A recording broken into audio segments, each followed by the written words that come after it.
how to delete all saved chats on Snapchat. Hey guys, today I'll show you how you can delete all saved chats on Snapchat. So let's get started. First, open your Snapchat app and swipe right to get to your chats. Let's say you open a conversation like with Teen Snapchat and send a message like hi. You can save any message by tapping and holding on it, then selecting save in chat. That message will stay saved even if you leave the chat and come back later. To unsave it, just tap and hold on the message again and select unsave. Do that for each saved message you want to remove. Easy. But what if you want to clear entire conversations and remove all saved chats at once?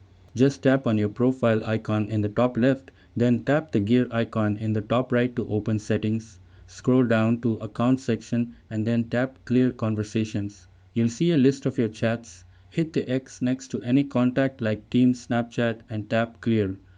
This will delete the whole conversation thread, including any saved messages tied to that chat.